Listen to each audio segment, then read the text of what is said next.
Sevilla, a nuestro Paraninfo, que es el lugar reservado para los acontecimientos importantes de la vida universitaria, esos que dan especial visibilidad a nuestras funciones, la docencia, la investigación, la transferencia del conocimiento y de manera transversal a todas ellas la difusión de la cultura. Así ocurre con la tercera edición del Foro Permanente Itálica en clave de Patrimonio Mundial, que se inaugura hoy, cuya finalidad es profundizar en el estudio y la difusión de los valores excepcionales de Itálica, con el objetivo de contribuir desde el ámbito universitario a su ingreso en la lista de Patrimonio Mundial de la UNESCO. El ciclo de conferencias científicas que empieza hoy y que se prolongará hasta el próximo noviembre es una de las líneas de actuación que conforman la tercera etapa del Proyecto General Itálica Patrimonio Mundial, proyecto que, como saben, es promovido por la Unión Cívica del Sur, por Civisur, y que cuenta con la complicidad y el apoyo decidido de la Universidad de Sevilla. Así, en los 2 años anteriores, la universidad no solo ha patrocinado parte de las conferencias de los ciclos anteriores, como también ocurre en esta ocasión, sino que hemos puesto a disposición nuestras instalaciones, el Paraninfo, las de la Facultad de Filología, el curso pasado con el ciclo dedicado a Itálica y la literatura, coordinado magníficamente por el profesor Martín Medel. Hemos y estamos colaborando en la difusión de los eventos relacionados con este proyecto a través de las redes y hemos contribuido con recursos de investigación propios a la elaboración del expediente para la entrada en la lista indicativa. Objetivo conseguido a finales del año pasado y del que dio cuenta el rector en su informe de gobierno al claustro universitario y por el que felicitó y felicito yo ahora públicamente a Civisur, a su Comisión de Cultura y al Consejo Asesor. Como saben,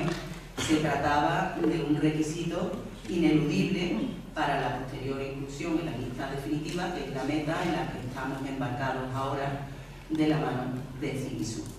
Pero siendo importantísimo el apoyo institucional y los patrocinios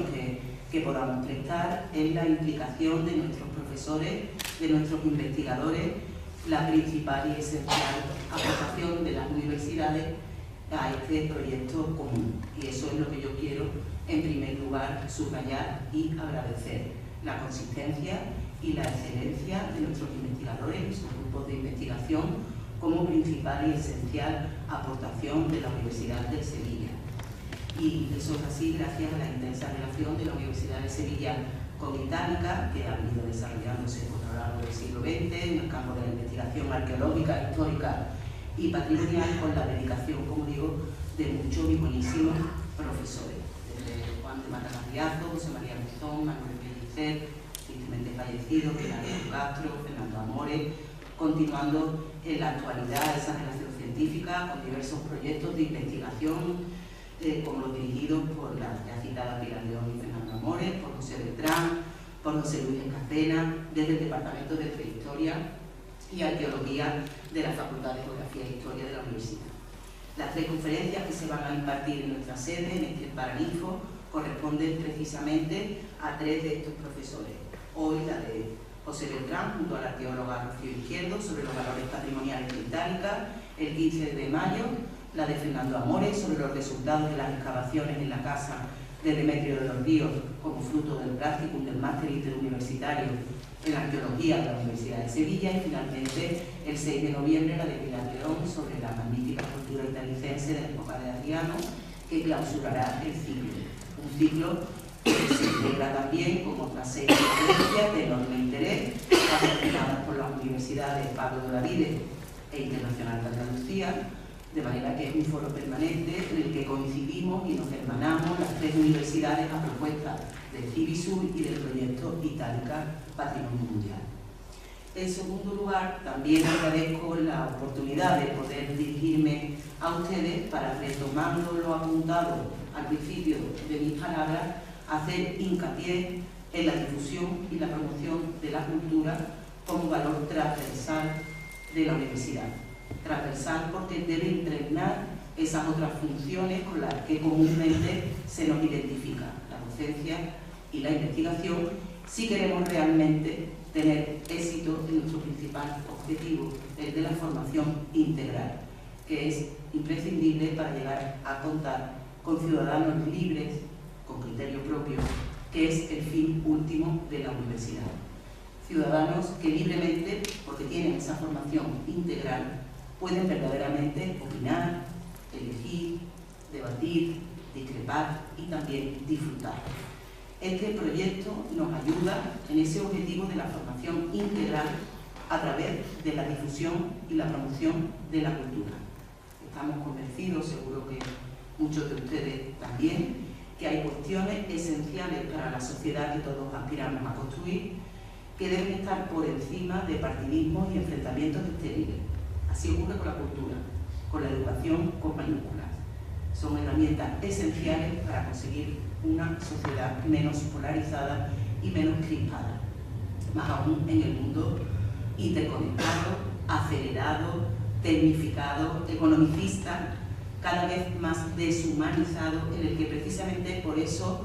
hay que reivindicar más que nunca el papel de las humanidades, la filosofía, la literatura, las bellas artes, la historia, de esas disciplinas que nos hacen verdaderamente humanos y que son la argamasa de esa formación integral y que nos permite pues, ser refractarios a manipulaciones, a demagogia, a populismos y nos hace ser protagonistas y no solo espectadores de este mundo tan complejo y tan apasionante que nos ha tocado vivir. Desde esa otra perspectiva general, también quiero agradecer a CIVISUR su alianza con la Universidad de Sevilla y a las demás instituciones que nos acompañan en este proyecto. Termino parafraseando a Lucía Echenique con una frase que me gusta mucho y que dice que la cultura no es lo que hacemos en el tiempo libre, sino lo que nos hace libres todo el tiempo. Itálica es cultura, así que aprendamos y disfrutemos. Muchas gracias por su asistencia y atención.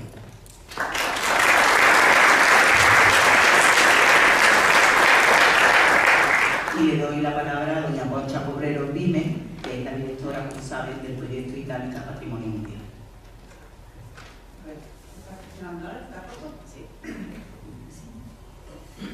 Buenas tardes, muchas gracias a todos. Buenas tardes y muchas gracias a la vicerrectora y a la Universidad de Sevilla por el apoyo permanente que ha dado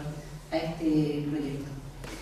Yo les voy a hablar un poco del desarrollo, de cómo se ha desarrollado este proyecto desde sus orígenes. Como bien ha dicho la vicerrectora, nace desde la Comisión de Cultura de CIVISUR y nace al hilo de un aniversario histórico que sabíamos que se iba a dar en 2017, que era el 1900 aniversario de la muerte de Trajano y el ascenso al poder de Adriano. Traíamos todos los que iniciamos este proyecto una experiencia previa de la Fundación Itálica de Estudios Clásicos y de Amigos de Itálica. Allí, durante 11 años, celebramos ciclos consecutivos de conferencias mensuales dirigidas por el profesor Beltrán y en la que participaban pues, muchos de los profesores de esta universidad y de las otras dos universidades, la Pablo Lavide, con la que también este año colaboramos, ¿no? Desde aquella experiencia tuvimos un intento de lanzamiento de la candidatura en 2014 que no funcionó, no fuimos capaces de sacarlo adelante. Así que, bueno, pues se quedó la cosa allí y como os digo, pues ya se crea CIVISUR y desde la Comisión de Cultura de CIVISUR, que yo coordino, pues le propuse a CIVISUR retomar aquel tema de Itálica y del lanzamiento de la candidatura en vísperas, como les digo, de aquel famoso aniversario. Entonces, pues, bueno, pues ya convocamos a toda aquella gente que conocíamos de la Fundación Itálica de Estudios Clásicos, a José Beltrán, a Cortés Copete, a muchos de los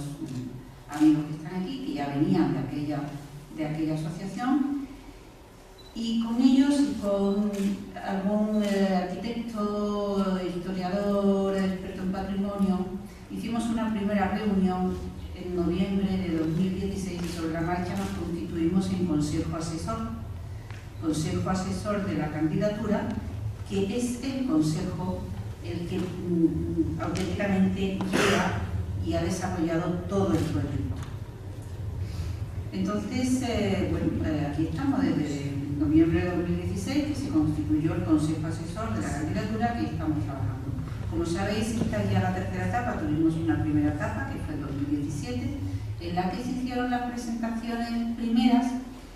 y celebramos ya el primer curso del Foro Permanente Itálica en Clave de Patrimonio Mundial. Fueron en aquella ocasión 12 ponencias con un altísimo nivel, como siempre tratamos de tener en los ponentes. Hicimos también aquel año el lanzamiento de la candidatura. Fue un acto muy bonito que hicimos en junio, en calor horroroso. Hicimos en el conjunto arqueológico y hicimos pues un acto con ballet, con lanzamiento de paloma, lectura de textos participativos, un acto muy bonito. Y así terminamos el 17. Al año siguiente, el año pasado, el 18,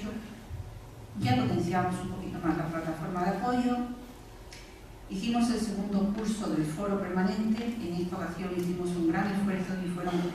4 seminarios de 4 conferencias cada uno, siempre naturalmente en las 3 universidades, más en aquel caso en Cajasol, es decir, se hizo un seminario en la Universidad de Sevilla, otro en la Pablo Olavide, otro en la Internacional de Andalucía, cuyas sesiones se desarrollaron en la Diputación, y un cuarto que se hizo en la sede de Cajasol. Entonces eso fue parte de las actividades que hicimos el año pasado, el 2018, y una parte muy importante que hicimos el año pasado fue redactar el formulario para la lista indicativa, es decir, el documento en el que se resumen todos los valores excepcionales que tiene Itálica para entrar en principio en esa lista indicativa. Fue un año de mucho trabajo en ese sentido. Se creó una comisión específica para desarrollarla y efectivamente pues, se redactó este documento. En esa comisión está Rocío Izquierdo, el profesor Beltrán, Juan Manuel Becerra, Rufina Fernández, no se me olvida nadie, ¿no? Y yo, bueno, yo de mera observadora y atenta y aprendiendo y aportando lo que podía. Entonces, bueno, pues con este documento, que son unas 50 páginas, un extracto de todo lo que significan esos valores excepcionales de Itálica, pero un extracto que nos llevó meses de trabajo. Rocío sabe el esfuerzo inicial que hizo ella de comparación, pues con ese documento, que son 50 páginas, lo presentan vía Junta de Andalucía, porque es la primera vez que se hace una candidatura, que se promueve una candidatura de la sociedad civil. Así que nosotros lo entregamos en el registro de la Junta de Andalucía, y la Junta de Andalucía lo mandó al Ministerio. Pero a defenderlo fuimos nosotros, el equipo que lo habíamos redactado. Y lo defendimos, bueno, las cosas salieron bien y finalmente entramos en la lista indicativa, cual es un paso importantísimo porque es un paso previo indispensable para entrar en la lista definitiva. Pues ahora estamos ya en tercera etapa, 2019, y en 2019 pues los planes que tenemos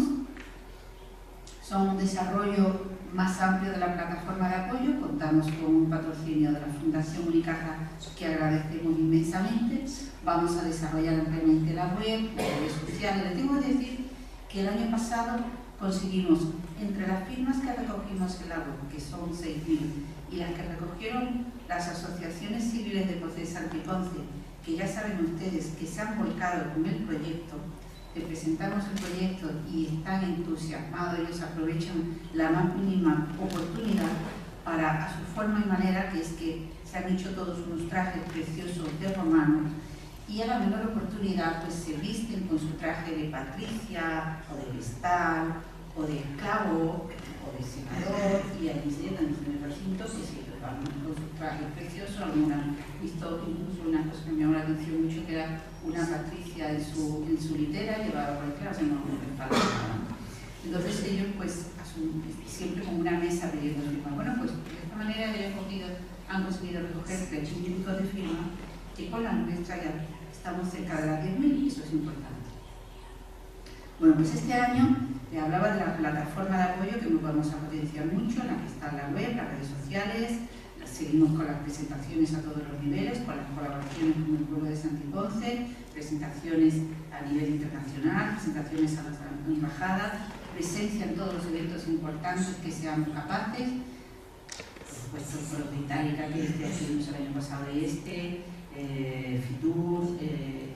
Festival Internacional de Danza de Itálica y algunos eventos más. Acciones mediáticas, o sea, tratamos de hacernos ver y oír a través de esta plataforma cívica de apoyo. Por otra parte, tenemos nuestras actividades académicas y divulgativas, entre las que se encuentra el tercer curso del Foro Permanente Itálica en clave del patrimonio mundial. Entonces, este año son 9 conferencias que se van a desarrollar, como siempre, en nuestras 3 universidades, 3 en la Universidad de Sevilla, empezamos hoy, ya la vicerrectora ha hablado de ella, 3 en la Pablo Olavide y otras 3 en la Internacional de Andalucía, que no está tan lejos, la celebramos en la sede de la Diputación que nos cede el salón de actos de la Casa de la Provincia. Entonces, de la mano de nuestras 3 universidades, pues haremos este año el tercer curso del foro, cuyo objetivo será si ya hemos hallado cuáles son esas singularidades después de estudios, después de investigaciones de 3 años, después de comparaciones, hemos llegado a cuál es esa singularidad de la que luego nos van a hablar el profesor Beltrán y Rocío Izquierdo. Pues este año lo que vamos es a tratar de una forma muy didáctica para que todo el mundo lo entienda, explicar cuáles son esas singularidades. Dentro de las actividades académicas y divulgativas también queremos hacer, dentro de este afán que tenemos de divulgar y de dar a conocer y de formar, pues queremos dar charlas en los colegios. Nos parece importante que los chicos sepan, los chavales sepan desde pequeños de dónde venimos, porque somos lo que somos, porque venimos de donde venimos, y es importante que ellos sepan. Entonces, empezaremos en los institutos de Santiponce y ya veremos hasta dónde podemos llegar. Y naturalmente seguiremos con el proceso administrativo. Ahora, el paso siguiente del proceso administrativo es entrar en la lista definitiva de UNESCO. Para eso, ese dossier con el que hemos entrado en la lista indicativa, que es un dossier de 50 páginas,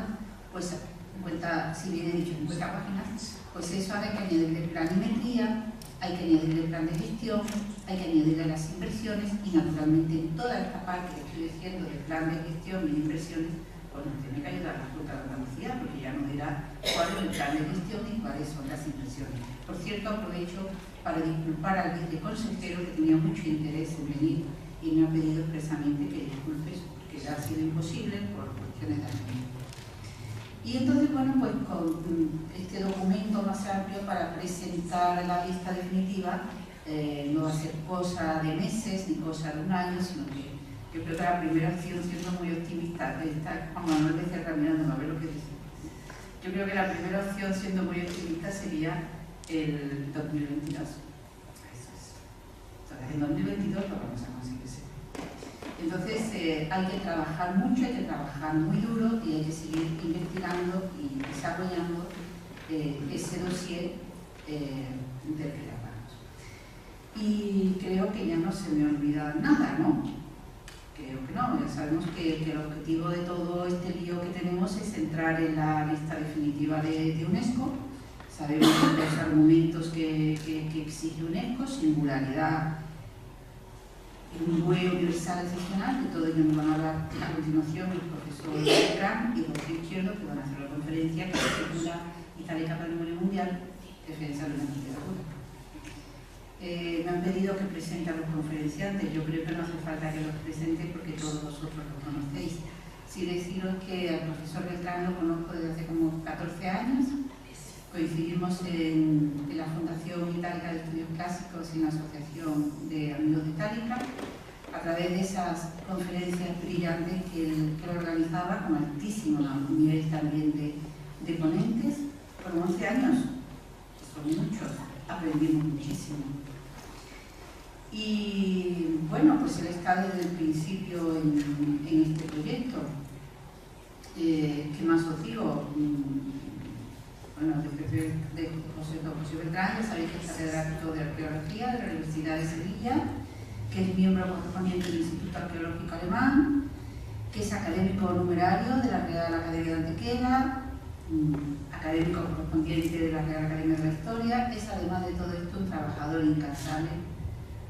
que es también director de la editorial de la Universidad de Sevilla desde 2016. Hay que felicitarlo porque el año pasado cerró el año con un incremento casi del 4% de las ventas, que si ya lo hacíais bien, pues el año pasado todavía funcionó mejor. Y además de todo esto, pues es una persona excelente y un amigo extraordinario. Y de Rocío Izquierdo, pues es una joven arqueóloga, trabajadora, ordenada, concienzuda, perfeccionista. Ella es licenciada en Geografía e Historia, en la rama de la especialidad de Prehistoria y Arqueología, también por la Universidad de Sevilla. Es máster en Arquitectura y Patrimonio, también por la Universidad de Sevilla. Como os he dicho, ha formado una parte fundamental en este proyecto porque verdaderamente se ha trabajado durante meses todo lo que ha sido la documentación previa que exige el documento del que les hablaba, el documento de Itálicas y la Adrianea, formulario para la lista indicativa. Ella ha sido una parte muy importante de la redacción de ese documento. También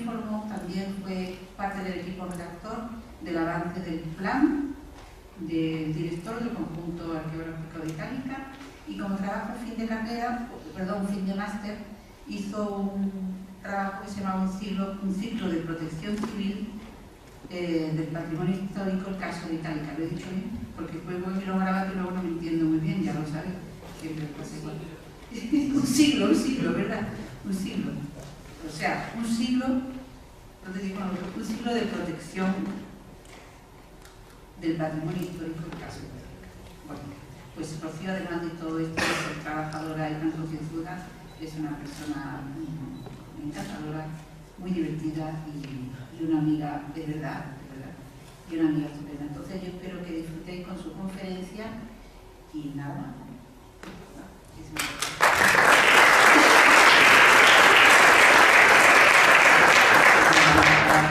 José Beltrán y a Rocío Izquierdo para que impartan. En nombre de los dos, es un privilegio hoy estar aquí inaugurando este ciclo en la presencia de nuestra vicerrectora de Relaciones Institucionales, que representa ese apoyo incondicional que le decía, y es verdad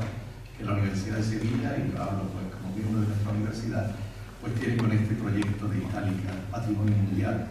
También evidentemente nuestras otras dos universidades hermanas asentadas aquí en Sevilla, pues también tienen ese esfuerzo denotado para llevar a cabo este proyecto al resultado final que todos pretendemos. Y luego también es un privilegio para nosotros estar hoy aquí en el Paralinfo, que como bien ha dicho la vicerrectora Elena Cano, bueno, pues es el sitio más importante de nuestra universidad, y eso denota precisamente pues ese apoyo incondicional al que me refería. El hecho de que estemos Rocío y yo hoy aquí, bueno, pues es una circunstancia, ya digo, que viene sobre todo porque tuvimos que ir a Madrid a defenderlo. Nos tocó eso en suerte dentro de esa comisión, dentro del Consejo Asesor al que se ha referido ya Concha Cobreros, y del que formamos parte, pues aparte de ella, Juan Manuel Becerra y Rufina Fernández. Pero como nosotros fuimos a Madrid, pues también nos ha encomendado Concha que hagamos esta defensa, que no es defensa, porque simplemente es exponerle a ustedes cuáles fueron los criterios y cuáles fueron pues las líneas maestras de esa defensa que sí hicimos en su momento a finales del año pasado en Madrid. Como éramos dos, bueno, pues yo siempre en estas circunstancias que me ha tocado en algunas ocasiones compartir estrado con otro colega o colega, bueno, pues siempre recuerdo, tuvo que ser algo que me impactó bastante, porque fue un libro que cayó en mis manos siendo muy jovencito de la biblioteca familiar, unas obras completas de Federico García Lorca, creo que era de Aguilar, perfectamente ilustradas con dibujos de él y tal. Y en el prólogo, aquel señor, que no recuerdo el nombre, que hacía esa compilación, explicaba que en cierta ocasión él y Rafael Alberti, García Lorca y Rafael Alberti, tuvieron que dar una conferencia que denominaron a la limón, como se hace el torero a la limón. Entonces decía, y ya digo, aquello me impresionó siempre porque lo he recordado hasta hoy, que uno empezaba la frase y el otro la terminaba. Lógicamente, Rocío y yo no tenemos esa compenetración, ni al menos yo la capacidad terminar o empezar una frase en esas circunstancias. Así que lo que hemos pensado, para que no sea una cosa detrás de otra, es un poco ir alternando, tampoco mucho, no vamos tampoco a bloquear mucho, sino empieza ella, luego continúo yo y termina ella. Es decir, así le damos un cierto carácter más animado a lo que es esta conferencia entre dos, que ya les digo que no vamos a hacer al limón por razones obvias. Por lo tanto, sin más dilación, bueno, pues le cedo la palabra a Rocío y luego, cuando ella llegue a un determinado momento, seguiré.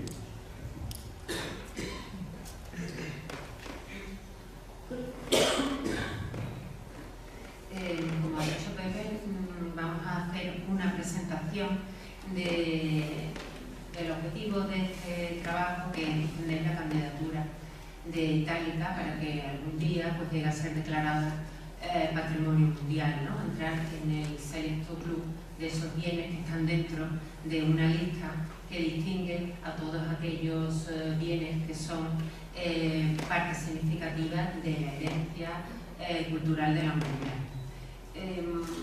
¿Cómo es la Itálica que quiere pertenecer al patrimonio mundial? Todos conocemos Itálica, yo creo que todos los que estamos aquí hemos ido bastantes veces a Itálica, si no la conocemos por los libros, documentales de televisión, obras artísticas. Sin duda, la parte del conjunto arqueológico, ese espacio que está abierto a la visita pública, es la parte más conocida de Itálica. La que está más investigada y recuperada en extensión es la zona norte del yacimiento, un yacimiento amplio en el que se recorre una parte de la ciudad romana. Un área de la ciudad en la que, paseando por las calles, se reconocen distintos elementos. El anfiteatro, que es la gran joya de la corona de Itálica, la pieza más destacada, pero después también una amplia trama viaria que, recorriéndola, pues vemos casas, vemos termas, vemos un templo, todo un conjunto de edificios que son parte de una ciudad, y de una ciudad que es mayor, pero que corresponde a una actuación urbanística de un momento concreto, que es la época de Adriano. En este espacio abierto a la visita pública, pues también se hacen muchas actividades de difusión que tienen que ver con el mundo antiguo, con los valores de la propia ciudad itálica, la relación con las artes, y después es una zona en la que también se tienen que llevar a cabo investigaciones que van renovando el conocimiento, actuaciones de conservación, de puesta en valor, que hacen que los vestigios de esta zona se conserven y puedan ser disfrutados por la ciudadanía, y además preservarlos pues, para las generaciones futuras. Pero Itálica continúa más allá de esos cipreses que ocupan el conjunto arqueológico, ¿no? Todo este sector norte del yacimiento continúa el espacio arqueológico mucho más allá, ¿no?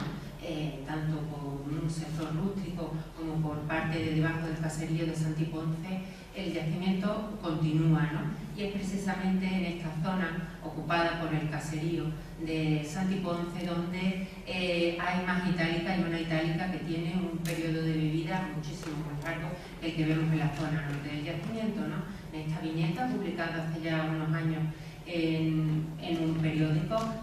se muestra bien, ¿no?, cómo la ciudad actual se superpone a la ciudad antigua, ¿no? Y es la investigación arqueológica la que ha ido poniendo a la luz distintos edificios, ¿no? Este teatro construido en época augustea y ampliado en época tiberiana y con más actuaciones posteriores, o las termas menores excavadas en el siglo XIX. Es un sitio que sigue aportando documentación y nuevos conocimientos sobre la ciudad romana, pero en esta zona donde está toda la vida del yacimiento, desde el primer momento de fundación, ¿no?, de una ciudad que es anterior a la etapa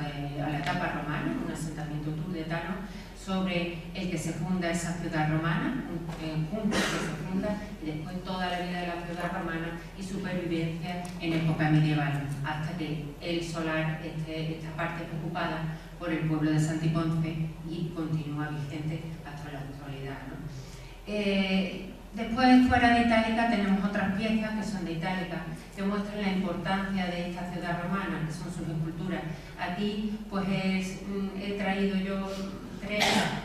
que son de época adrianea y esta que puede ser adrianea incluso posterior. Todas ellas pues marcan la importancia que alcanzó la ciudad de Itálica en época adrianea y la vinculación de Itálica también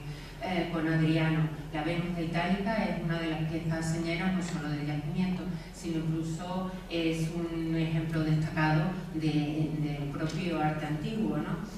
Y bueno, Itálica, como dice Concha Cabrero muchas veces, Itálica es una joya, ¿no? Y tiene desde luego unos valores muy destacados, ese valor histórico, ¿no? Pues una ciudad que fue el primer asentamiento romano de carácter permanente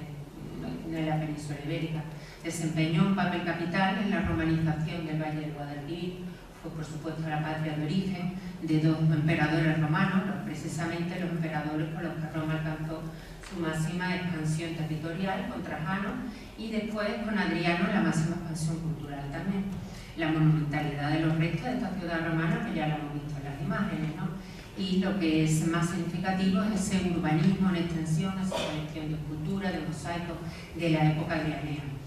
El valor cultural de Itálica y la apreciación social, pues precisamente eso es lo que han hecho que este sitio, del cual el anfiteatro ha sido un testigo de la presencia de la ciudad en el tiempo, nunca llegó a estar cubierto por tierra, siempre estuvo ahí, y otros restos arqueológicos lo que hicieron, ¿no? Además de las noticias que recogen el fotográfico, y el inicio del estudio de la recuperación patrimonial de esta enclave pues ya se iniciara en el Renacimiento, y esa apreciación y el interés por el estudio de la ciudad pues ya ha hecho también que la ciudadanía se acerque, quiera conocerlo y después que haya servido de fuente de inspiración para obras literarias y cuente con un cuerpo gráfico diverso y muy amplio. Pero todo eso es suficiente para entrar en la lista del Patrimonio Mundial. Desde la propia UNESCO pues señalan que, bueno, que un bien sea importante a nivel nacional o regional no quiere decir que por eso tenga que estar ya incluido en la lista del Patrimonio Mundial. Esta nómina de bienes, que son los bienes más destacados, ¿no? Son bienes excepcionales porque son testigos de la herencia cultural de la humanidad. Ya se encuentran recogidos 1092 bienes. En su clasificación pues pueden ser bienes culturales, bienes naturales, incluso mixtos, ¿no? Que comparten ese valor cultural y el valor también natural. Por regiones culturales, ¿no? En la que está dividido pues, las tradiciones culturales y manifestaciones culturales de la humanidad, vemos aquí en este gráfico como la región de Europa, ¿no? Que también comparte con América del Norte, es la que tiene más bienes incluidos en la lista. Y después proseguirían los países de Asia y del Pacífico. Entrar en la lista no es una tarea fácil, ya porque un bien sea importante y tenga mucho valor histórico no quiere decir que por eso entre ya inmediatamente en la lista. En la UNESCO y dentro de lo que sería el Centro de Patrimonio Mundial tiene bien establecido todo lo que es la normativa para la entrada en la lista, ¿no? Estas directrices operativas, las directrices prácticas, que es la normativa que recoge todo ese proceso de entrada, señala, y la estrategia global de actuación en materia de patrimonio mundial de la lista pues tiene que ser creíble, tiene que ser representativa de todas esas manifestaciones culturales, de esa herencia cultural y natural de la humanidad, y tiene que ser también equilibrada. El procedimiento pues se debe de seguir mediante una documentación administrativa de la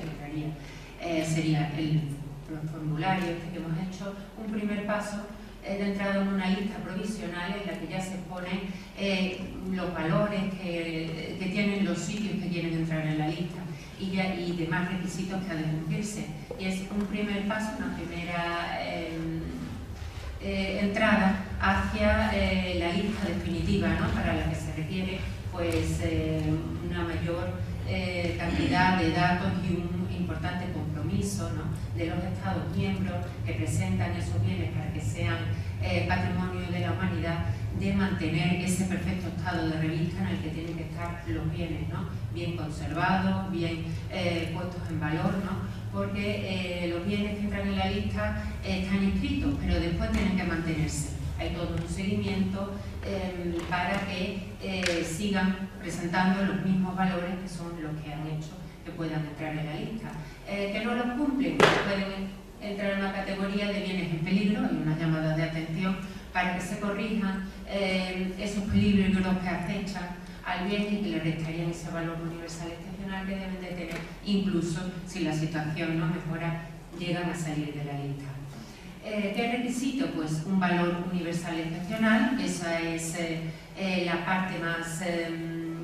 más descriptiva del bien, recoger esos valores que lo distinguen de otros, que marcan esa singularidad y esa excepcionalidad, que son los que revelan que sean parte de la herencia cultural de la humanidad, y después recoger esos valores dentro de una serie de criterios señalados. Son 10 criterios, de los cuales del 7º al 10º pues son para el patrimonio natural, y los primeros 6 pues están relacionados con el patrimonio cultural, ¿no? Algunos señalan ser unos testigos de civilizaciones desaparecidas o de desapariciones vigentes, ser una obra de arte del genio creador humano, ser un tipo arquitectónico, un conjunto de construcciones que muestren algún periodo significativo de la historia, o ser bienes que tienen que ver con acontecimientos fundamentales para la historia de la humanidad, para creaciones literarias u obras artísticas. Otros requisitos: no solo se puede tener el valor universal excepcional, además hay otros requisitos que refuerzan esos estándares que hay que cumplir para entrar en la lista. Son los requisitos de la integridad y de la autenticidad, es decir, que el bien sea auténtico, que no se hayan hecho actuaciones que desvirtúen su materialidad, su sustancia, que tenga un tamaño adecuado, para que explique bien ese valor universal y excepcional. Y después también tiene que tener unos requisitos de protección y de gestión, es decir, son bienes singulares que desde la normativa del patrimonio,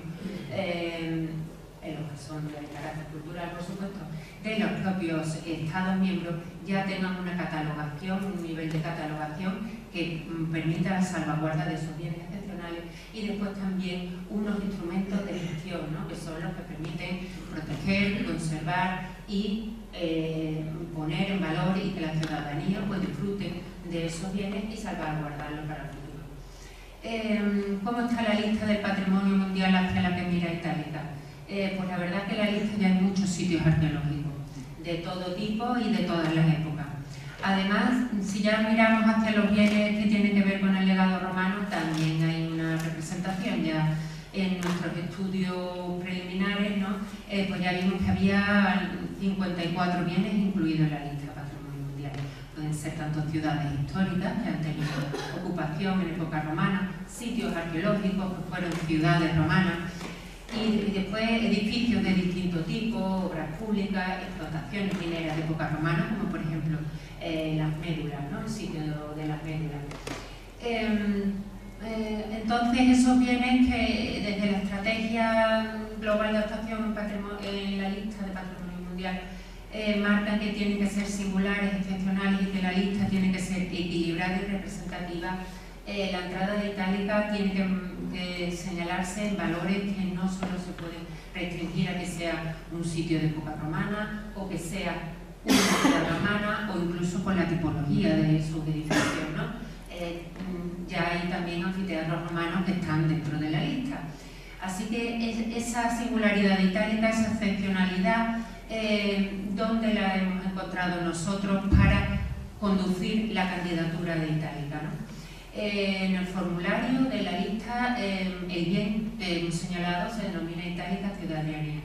El equipo redactor de esta propuesta, ¿no?, compuesto por distintas personas, tiene un perfil multidisciplinar. Que Itálica sea un sitio arqueológico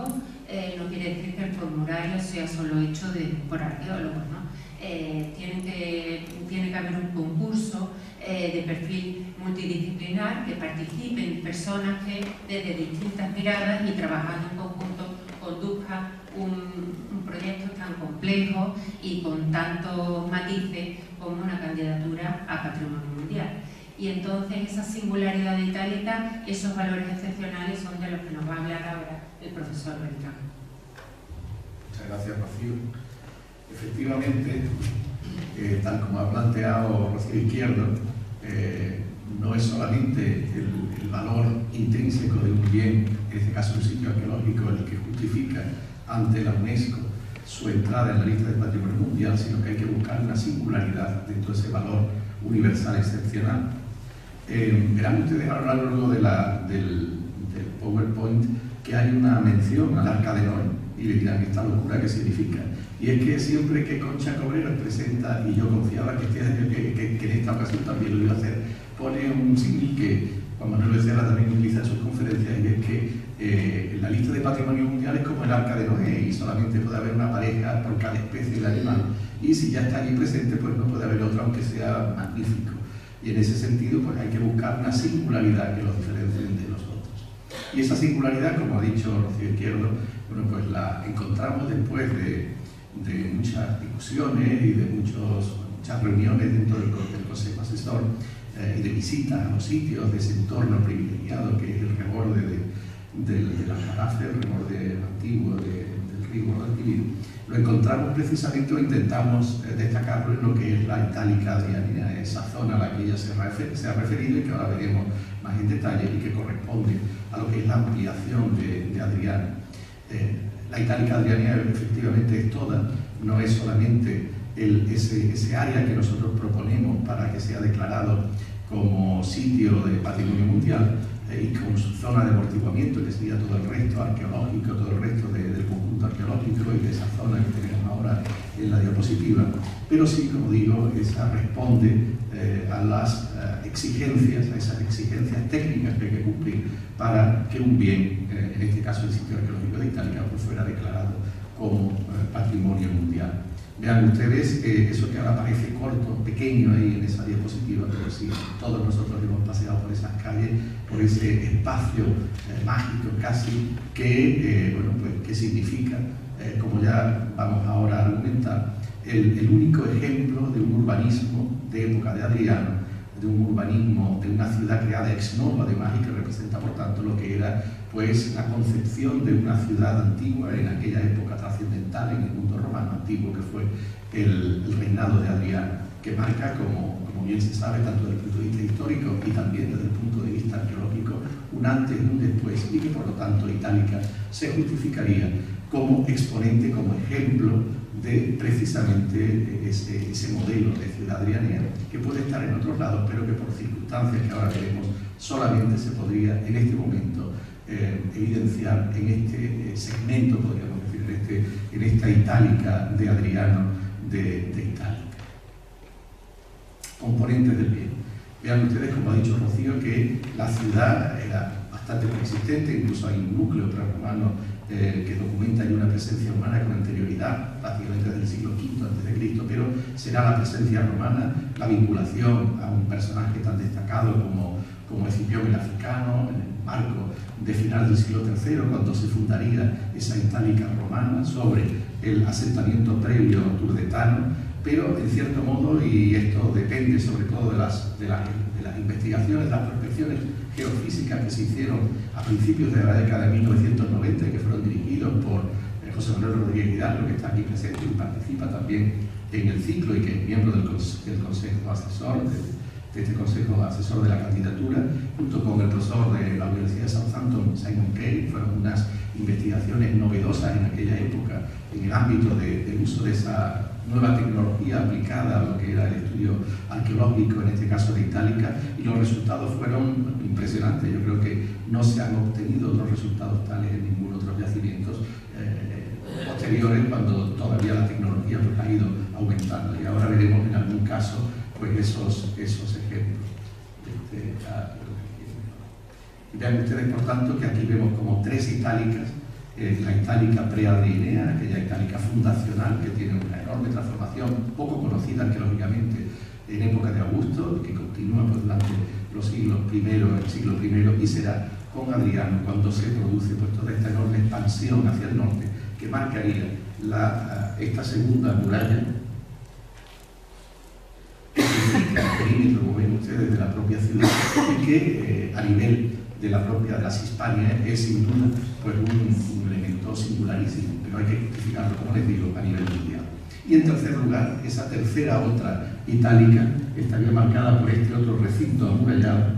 que en cierto modo, bueno, pues para los italicentes pudo ser una mala fortuna, pero para los arqueólogos fue un elemento de enorme fortuna porque permitió que todo ese sector norte que se abandona no fuera superpuesto con otras construcciones. Es decir, que lo que nos encontramos, y además ha sido el sector donde se ha concentrado la investigación arqueológica a lo largo del tiempo, ya desde fundamentalmente el siglo XIX, mediados del XIX, los años 30, que empiezan las excavaciones, digo, en la cortina, bueno, pues hasta nuestros días, sobre todo se han focalizado en ese sector que constituye el núcleo, la zona visitable y el núcleo de lo que es el conjunto arqueológico de Itálica actual, que es el que gestiona el bien arqueológico de la Consejería de Cultura y Patrimonio Histórico de la Junta de Andalucía. Y vean ustedes en la planta cómo es esa zona la que tiene pues, la estructura que a partir de esas excavaciones hemos podido ir observando y por lo tanto lo que nos presenta desde el punto de vista de la conservación de ese patrimonio arqueológico, podríamos decir una fase correspondiente a la época de Adriano y no transformada posteriormente, como sí debió ocurrir a partir de esta parte, de esta zona,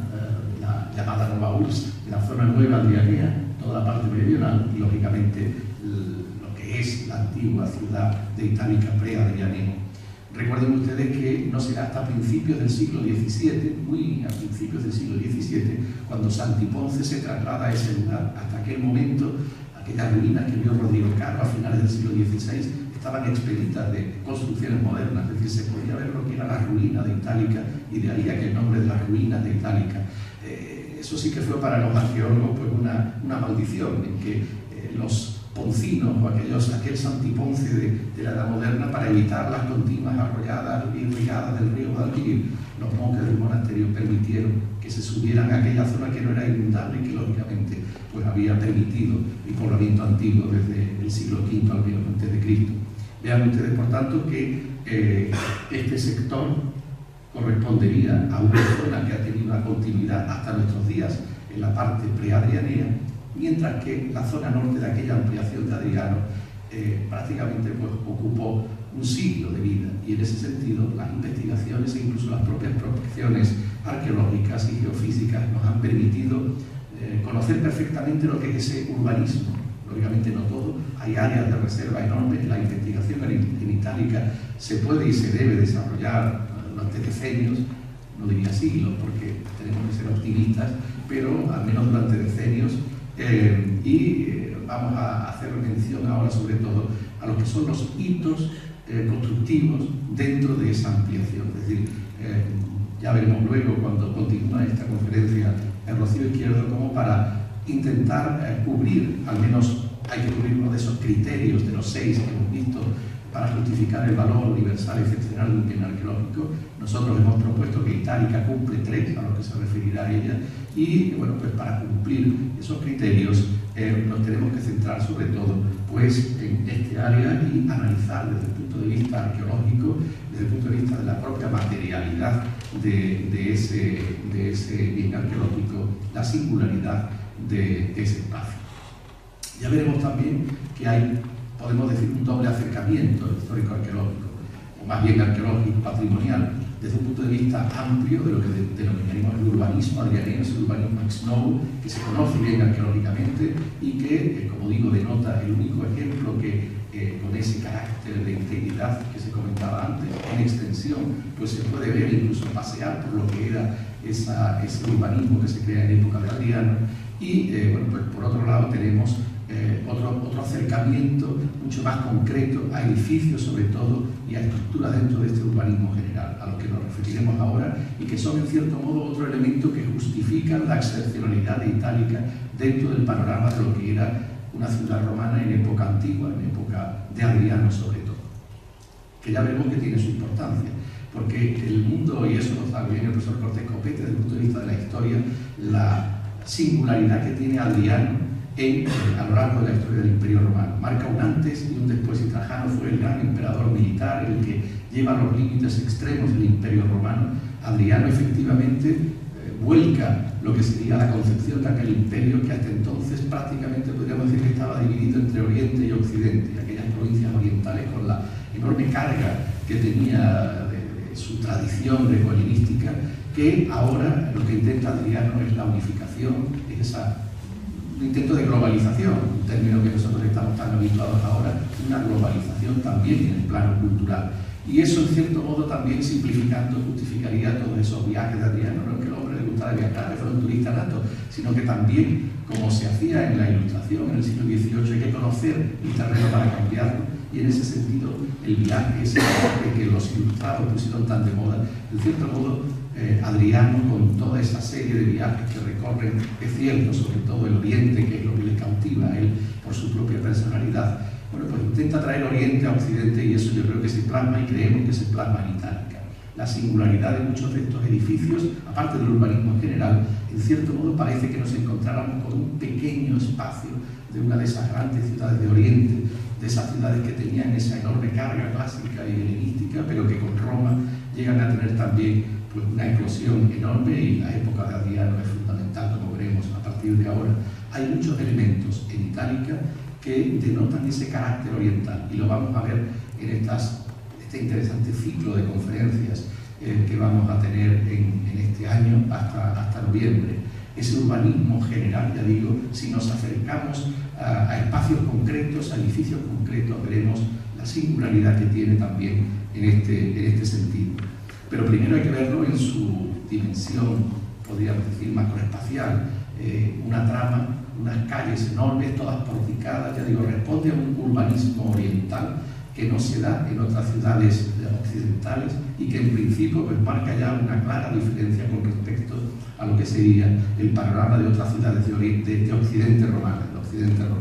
Eso lo destacaba sobre todo el profesor Simon Kane cuando el año pasado vino a dar su conferencia, en el que incidía especialmente la singularidad de Itálica dentro de lo que eran las provincias occidentales. Pero claro, nosotros teníamos que dar ese salto y también contrastarlas con Oriente, porque el patrimonio mundial no era en Occidente, sino que tenía que ser en todo lo que era el mundo romano.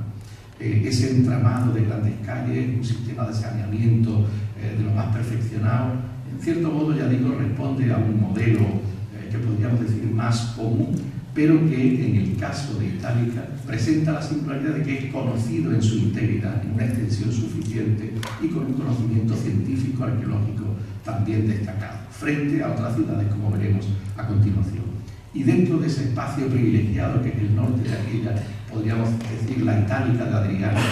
teníamos una serie de edificios que justifican también esa singularidad. El primero de ellos, como no podía ser menos, era el Trajanén de Itálica, cuya excavación pues, comenzó la profesora Pilar León allá por principios de la década de 1980, ya del siglo pasado, y que ha retomado ahora junto a Sebastián Vargas en estos últimos años con uno de esos proyectos a los que se refería la vicerrectora de Relaciones Institucionales de nuestra universidad, indagando sobre la singularidad de este edificio, una singularidad que a todos queda en evidencia, tanto desde el punto de vista de una primera toma de contacto, cuanto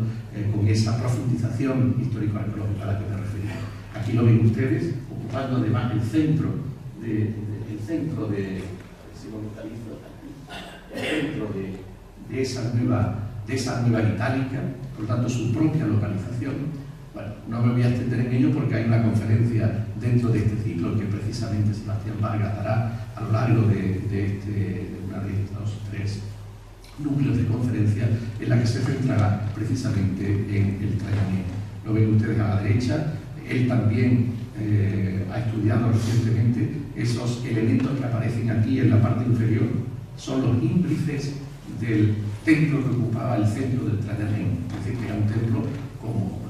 ocurre en Grecia, hecho de mármol desde la parte baja hasta la propia techumbre del Trajanén. Un templo que sigue modelos griegos, un templo que ocupa ese centro de esa nueva Itálica que posiblemente, y eso también lo defendemos nosotros, el emperador, al menos en la distancia, estaba tutelando. Es decir, que posiblemente Adriano, muy posiblemente, supervisaba todo ese proceso de nueva construcción de lo que era la patria de origen de su familia y el verdadero lugar de nacimiento de su padre adoptivo, el emperador Trajano.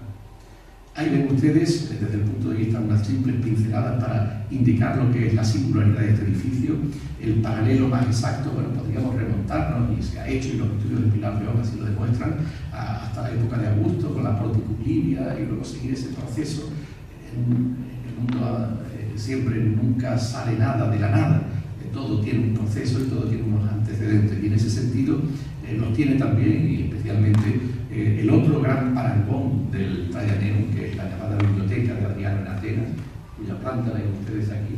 Vean que es muy parecida, siempre se ha dado como paralelo del Traianeum, pero el Traianeum incorpora una serie de elementos que lo hacen completamente diferente, podríamos decir, de esa biblioteca,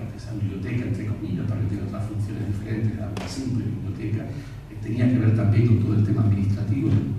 de aquella que era la capital de la provincia de Acaia, y en ese sentido la principal diferencia, como vean, es la colocación del gran templo en el centro, en el caso del Traianeum, mientras que las estructuras construidas estaban en uno de los laterales de la biblioteca. Sí es cierto, sobre todo un elemento que es muy definidor, que son estas exedas que se van sucediendo y que en el Traianeum se incorporan también en otro de los lados cortos, en el frontero, a lo que es el acceso del gran propilio de entrada, en uno de los cárdines de la Nova Urbs. Creemos, y también así lo cree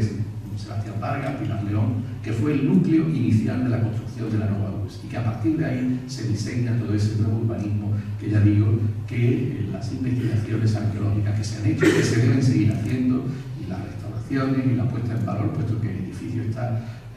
bastante destruido por el propio proceso de reutilizaciones de materiales, etc., pues hay que seguir existiendo. Otro de los grandes edificios de ese nuevo urbanismo que documenta Itálica, la Itálica de Adriano, son las termas, las llamadas las termas mayores tradicionalmente, porque mayores son que las termas menores del propio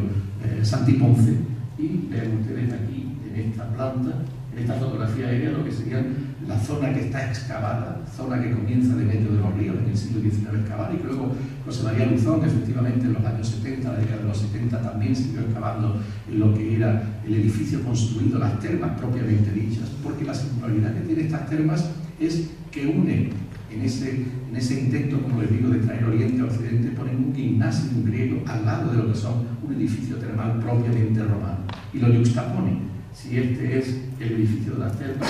todo este espacio que ocupa 3 ínsulas y que está por excavar, pero que conocemos bien, como ven a la derecha, por aquellos resultados de las prospecciones geofísicas, es la gran palestra. Pero no solo una palestra, sino que es en realidad un gimnasio unido a lo que es el edificio termal. Fíjense ustedes que también tiene toda una serie de exedas, es decir, sigue el modelo de ese pórtico que rodeaba el templo del Traianeum, y es un modelo que se adapta en el propio urbanismo de Itálica a este otro gran edificio que es el gimnasio anexo a las termas mayores. Aquí se ve en detalle lo que son esas celdas, es decir, lo que está en negro aquí es lo que está excavado, que la prospección obviamente pues no se ocupó de hacer lo que es la indagación desde el punto de vista geofísico. Mientras que todas estas plantas que ven ustedes aquí corresponden a la zona que todavía no se ha excavado. Fíjense incluso que esta casa, que es la que aparece aquí, que está sin excavar, conocemos la planta perfectamente por esos resultados de las prospecciones de los años 90. Es decir, que cuando lo excavemos, y esperemos que no sea muy tarde, pues sabremos en realidad, podremos aclarar esos muros que ahora perfectamente se muestran en estos resultados de la prospección geofísica. Pero ahora nos interesa sobre todo el edificio del gimnasio y cómo en esta zona, en este sector, se reconoce también un área construida y en cierto modo lo que están haciendo en el caso de esa palestra, ya les digo, es mimetizando, en cierto modo adaptando lo que sería el modelo del gimnasio griego, que siempre tenía también un sector construido, generalmente frontero a lo que era el acceso al propio, a la zona abierta del gimnasio, de la palestra del gimnasio, y que en este caso pues, podría estar en este área de aquí. Se tiene previsto el año próximo, o incluso este año, comenzar ya pequeñas exploraciones arqueológicas en todo ese ámbito para pues, poder dilucidar en ese sentido esta singularidad que al principio, a priori, pensamos que tenía este magnífico edificio termal. No son unas termas más, sino que, como les digo, son unas termas excepcionales dentro de lo que es el panorama que está bien estudiado de lo que eran los balnearios romanos antiguos. Otra conferencia, bueno, en la misma conferencia del Trayanén, Sebastián Vargas nos introducirá también en este edificio. Y en tercer lugar, como decía Rocío Izquierdo, la joya de la corona de la tradición historiográfica y de la tradición vitalicense es el anfiteatro, que siempre se dio, aquel anfiteatro que ya lo describen los viajeros a fines de la Edad Media y sobre todo en la Edad Moderna, porque atraía ese magno edificio que incluso fue dinamitado en el siglo XVIII, en el siglo XIX, como se destacaba en la prensa del momento, pero que no lograron destruirlo porque como lo hacían los romanos las cosas, que eran para perdurar en el tiempo. Ahí tenemos, también será objeto de una de las conferencias de Alejandro Jiménez, un magnífico especialista, doctor por esta universidad. Yo tuve el privilegio de dirigir su tesis sobre el anfiteatro de Carmona y, aparte de otras muchas cuestiones, experto en muchos ámbitos de la antigüedad, y no solo de la antigüedad, también de la arqueología medieval, etc. Bueno, pues ha hecho importantes investigaciones en el caso del anfiteatro de Itálica, algunas recientemente publicadas, y que nos indicará también, y os invito a esa conferencia magnífica, y hablará de la singularidad del anfiteatro. Es un anfiteatro más grande sí que era, pero tiene una singularidad constructiva, una singularidad tipológica, una singularidad que él ha destacado y que incluso observa que puede servir de modelo para otros, como el Gen, que es patrimonio de la humanidad. Es decir, que en ese sentido el anfiteatro de Itálica se convierte también en un elemento destacado dentro de lo que es esa singularidad y esos valores del Louvre que nosotros queremos también destacar ya en ese expediente definitivo. Y en cuarto lugar, el caserío, las casas, las domus de Itálica. Esas domus que sus excavadores en el siglo XIX llamaron palacios, porque realmente, bueno, quien tuviera una casa hoy como esa, bueno, serían verdaderos palacios. Bueno, pues palacios eran ya en la antigüedad romana. Son casas que responden evidentemente a un proceso, casas de peristilo, donde ya el atrio ha perdido su vigencia, etc., pero que también incorporan singularidades. Eso lo ha puesto de manifiesto el profesor Rafael Hidalgo, y también será otra de las conferencias que se incorporan a este ciclo, y lo ha puesto él desde la perspectiva precisamente de Villa Adriana, con ese magno proyecto que comenzara junto con la profesora Pilar León hace ya años y que él ha continuado en diferentes ámbitos de Villa Adriana. Por lo tanto, lo que va a destacar en su conferencia es precisamente eso, cómo en esas casas, en esas domus adrianas de Itálica, también hay reflejos de lo que era la arquitectura propia del emperador en Villa Adriana. Lógicamente ahí son, bueno, pues la gente, aquellos que acompañaban a Adriano y que posiblemente tenían casas también en el Lacio o quizás allí en la propia Tibur, bueno, pues también aquí en lo que era su patria de origen de todo aquello, pues construyen esas casas e incorporan elementos, ya digo, algunos muy sutiles y otros bastante evidentes, de esa arquitectura de Villa Adriana. Por lo tanto, y luego, lógicamente, esa Itálica fuera de Itálica, las esculturas, que quizás es el elemento más significativo y más conocido, no están lejos de Itálica, están en nuestro museo arqueológico. Hay que darse un pequeño viajito desde Itálica allí, pero completan en cierto modo lo que fue la Itálica adriana. Una escultura, como bien ha demostrado Pilar León, que es única, al menos en la estatuaria hispana, y que tiene parangones también con lo que son los grandes talleres imperiales y sobre todo también los talleres orientales. Y son un ejemplo más de esa traslación, de esa simbiosis entre Oriente y Occidente que se da en Itálica. Nosotros hace 5 o 6 años ya publicamos en José Ramón López y yo mismo, con la Diputación de Sevilla y la Consejería de Cultura, un libro que se llamaba Itálica 100 años, 100 piezas. Y era precisamente ese el objetivo. Es precioso, unas imágenes, unas fotos magníficas, seleccionar 100 piezas, porque era la conmemoración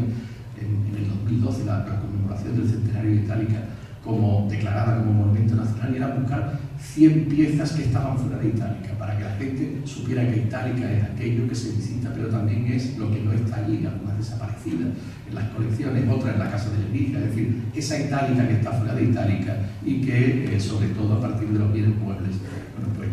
justifican también en cierto modo, aunque no entraría dentro de ninguno de esos criterios tan técnicos de UNESCO, pero sí justificarían esa importancia que Itálica tiene a nivel social y ha tenido a lo largo de la historia. Ahí es lo que les decía, dirían ustedes eso de cómo entrar en el Arca de Noé. Bueno, pues por eso se los expliqué antes, en el sentido de que hay que buscar la diferencia con los bienes que ya están dentro de la lista de patrimonio mundial. Es cierto que cuando aparece una ciudad romana, ya todos los expertos del patrimonio dicen otra ciudad romana más. Efectivamente, yendo como ciudad romana no entraría nunca en la lista de patrimonio mundial, sino que hay que buscarle una singularidad. Y nosotros optamos por esa singularidad que era la Itálica de Adriano y sobre todo pues esa integridad que tiene, esa autenticidad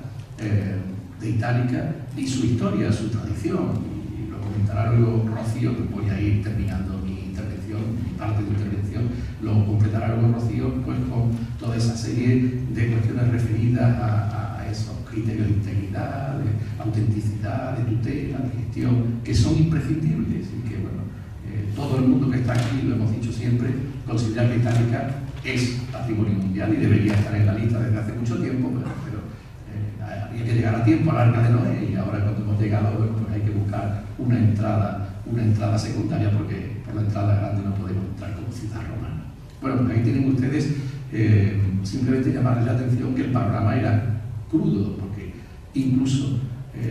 como decíamos Adriano, y eso lo destaca también el profesor Escopete desde otras perspectivas históricas, etc., las propias cartas de Adriano, la enorme cantidad de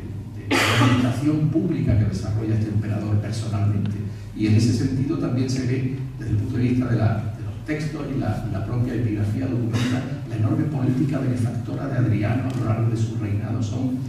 ciudades y ciudades y ciudades donde la epigrafía, sobre todo, y los textos nos dicen que Adriano tiene una política benefactora, que invierte, que les da dinero a las gentes de aquellas ciudades para reconstruirlas, sobre todo en Oriente. Ya les digo que hay, como ven ustedes, una enorme concentración, no solamente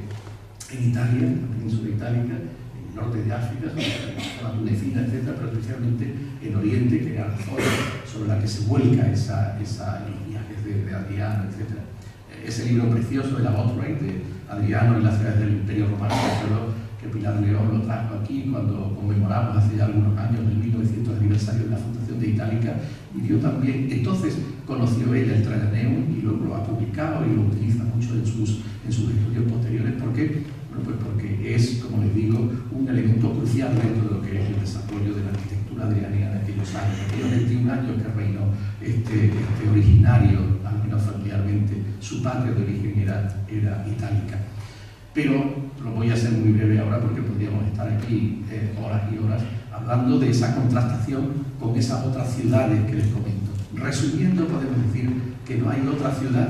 donde en esa extensión, con esa autenticidad e integridad, se pueda ver lo que era una actuación urbana de época de Adriano, y sobre todo una actuación como la de Itálica, que tiene una especial vinculación con el propio Adriano por razones obvias, porque es su patria de origen, es donde nació su padre adoptivo, y donde, como bien se está viendo ahora, y lo ha desarrollado en un artículo reciente que acaba de ser publicado por nuestra editorial, por otro lado, que se llama El legado de los emperadores hispanos, ciclo que se organizó en la Carlos III hace un par de años. Precisamente el lunes que viene lo presentaremos en Madrid, con motivo también de una exposición que se hace allí en la Carlos III. Bueno, pues como bien indica él en ese trabajo, bueno, pues Adriano reformula Itálica, lo hará lo explicará en su conferencia, que será preciosa, esa que tiene anunciada de Itálica y Atenas, las dos patrias de Adriano. Por lo tanto, no me meto yo en más cuestiones que él va a desarrollar mucho mejor que yo, pero sí que en Roma, lógicamente, la actuación de Adriano es determinante, es importante, pero Roma ya está, podríamos decir, ya está construida. El pobre Adriano tiene que reservarse el campo de Marte, porque lo que era la ciudad nuclear, y donde estaban los foros, construye el Trajaneum al lado del foro de Trajano, pero luego se tiene que ir al campo de Marte para desarrollar más política urbanística que relaciona una serie de edificios poco conocidos, por otro lado, desde el punto de vista arqueológico. Eso siempre hay que recalcarlo, y que, por lo tanto, Roma, lógicamente, sería un exponente de ese urbanismo, más que del urbanismo, de esa actuación benefactora pública de Adriano, pero arqueológicamente pues no la conocemos ni en extensión ni con suficiente integridad, en cuanto que ha sufrido reformas a lo largo del tiempo hasta nuestros días. Piensen ustedes en el Panteón, que era una iglesia cristiana hasta hace relativamente poco. Bueno, pues abajo, por ejemplo, en Atenas ocurre lo mismo. Atenas quizás sea uno de los modelos no desde el punto de vista material, pero sí desde el punto de vista más teórico, porque allí construye una nueva Atenas, la Atenas de Adriano. Allí tenemos la inscripción que está en esa puerta que divide la que él llama la Atenas de Teseo, de la Atenas de Adriano, pero realmente lo que hace es terminar el imperio, no hace un urbanismo nuevo, porque eran ciudades ya completamente constituidas y donde la actuación de Adriano es una actuación puntual, o si fue más desarrollada no la conocemos arqueológicamente. Piensen que Jerusalén se convierte entonces en colonia elia capitolina, es decir, como ocurre con Itálica,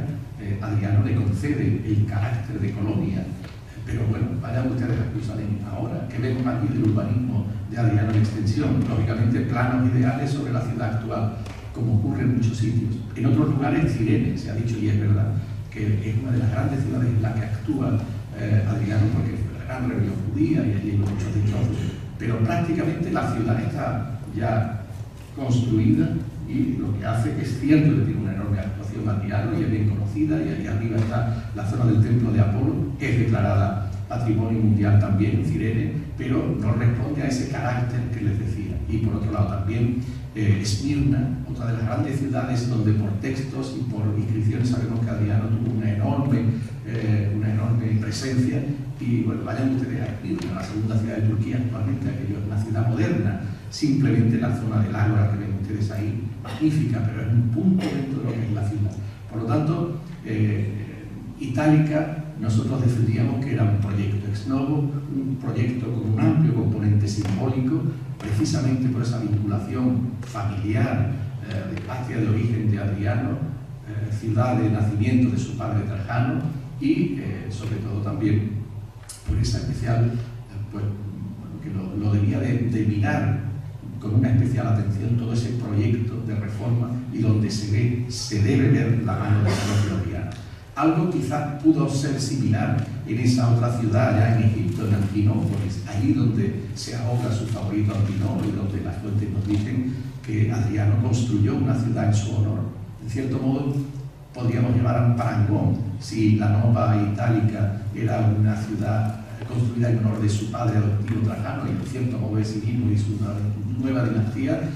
Antinópolis es una ciudad construida en memoria también de su favorito Antinoo muerto allí, pero claro, arqueológicamente de Antinópolis conocemos bastante poco. Y por otro lado también una ciudad preexistente. Ahí ven ustedes ejemplos de un templo faraónico, excavaciones sobre todo de misiones italianas que han actuado allí, nos dan pequeños retazos, pero no tenemos, como les decía, pues esa visión general de lo que es un urbanismo ex novo adrianiano. Ese es el argumento que nosotros hemos defendido y defendimos en su momento. Y bueno, en cierto modo, que Itálica sea el prototipo de una ciudad adrianiana, un ejemplo único y excepcional desde el punto de vista de esa justificación ante UNESCO, y en cierto modo, al menos en esta primera fase, hemos tenido éxito, y eso permitió que entrar en la lista indicativa, y confiemos que aparezcan bien todos estos aspectos en este ya informe definitivo,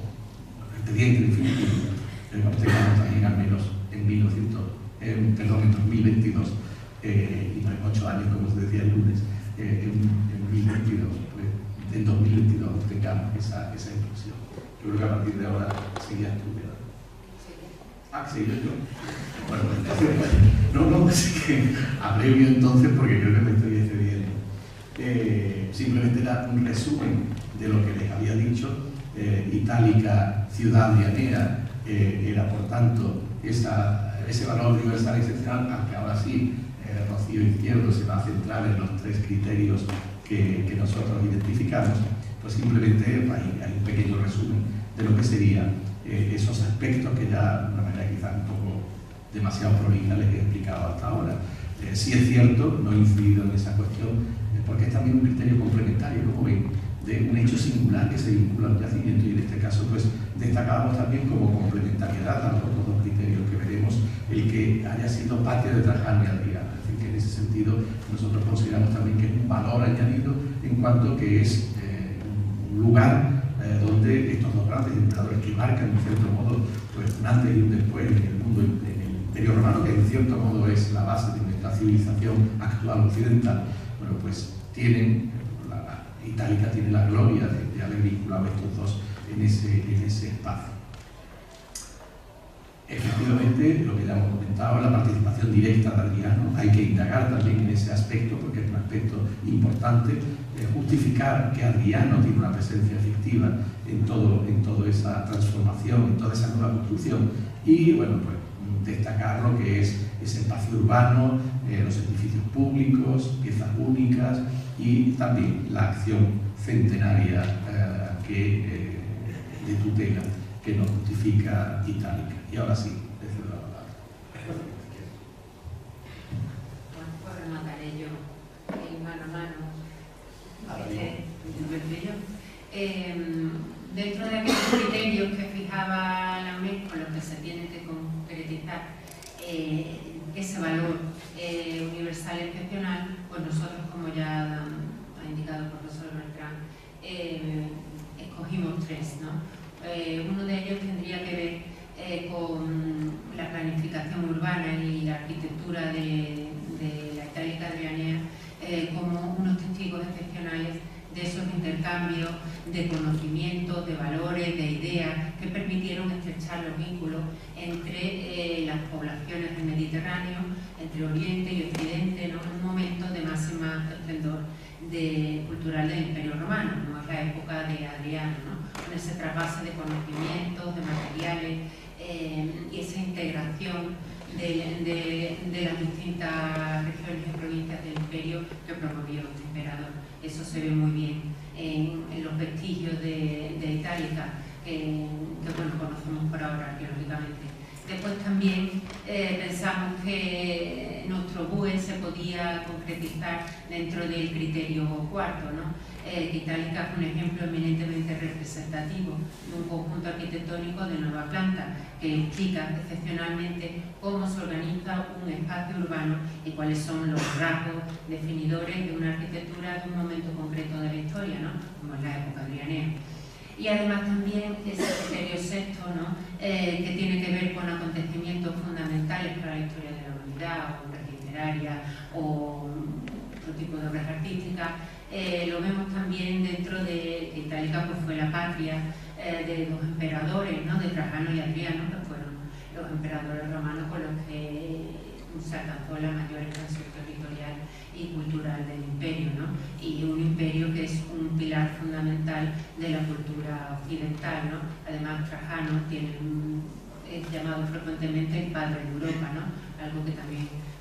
unificaría y que entroncaría con esos valores que deben de recogerse en el criterio sexto. Y después ya pues otros requisitos de los que ya hemos ido hablando, que aparte de ese valor universal excepcional tienen que cumplir estos bienes, ¿no? Que son los requisitos que tienen que ver con la autenticidad, es decir, el trazado, nosotros consideramos que el trazado urbano y los elementos que se recogen esa Itálica Adrianea pues explican bien cómo es una ciudad de ese momento, que las intervenciones de conservación no han desvirtuado ni la autenticidad ni la sustancia del yacimiento. Además, la cronología y la atribución funcional de esas construcciones vienen por investigaciones arqueológicas, lo que le aporta un matiz científico, no son por investigaciones, no son intuitivas, sino ha habido toda una labor de rescate arqueológico de estudio que son las que han posibilitado conocer el sitio y fecharlo y decir que unas termas son unas termas, ¿no? Después la integridad, pues también que este espacio que hemos seleccionado nosotros, la zona norte del yacimiento, donde está esta urbanización de época adrianea, pues tiene un tamaño adecuado y tiene unos elementos que explican bien ese valor universal excepcional que nosotros vemos en la Itálica Adrianea.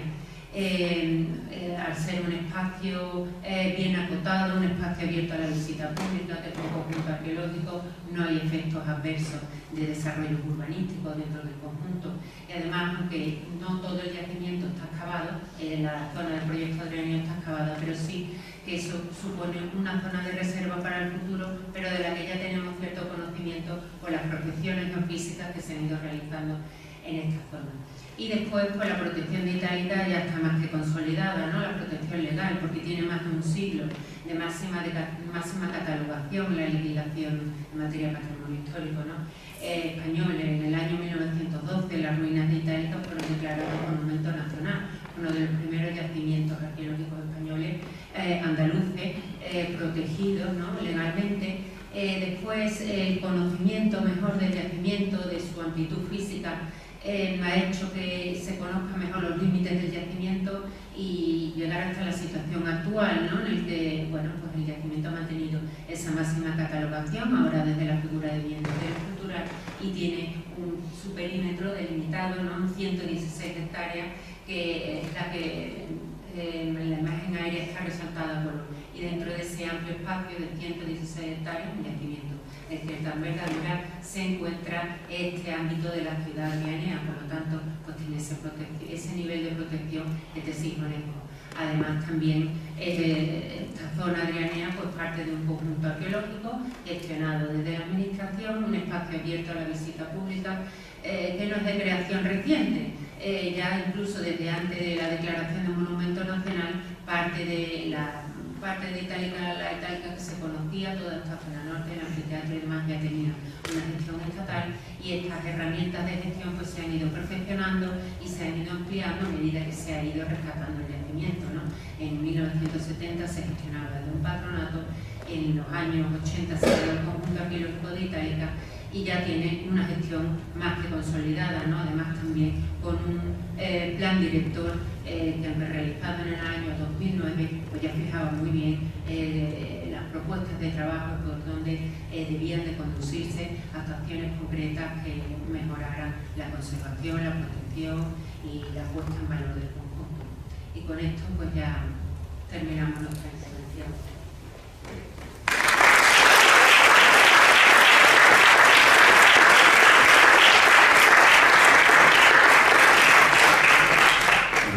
La vicerrectora que desde aquí directamente clausuremos esta primera conferencia y la inauguración del ciclo con esos 3 bloques de otras conferencias, y os invito, agradeciendo vuestra presencia, os invito también a las próximas. Ahí está el programa y bueno, que son muy interesantes, así que sigáis con esta asistencia. Muchas gracias.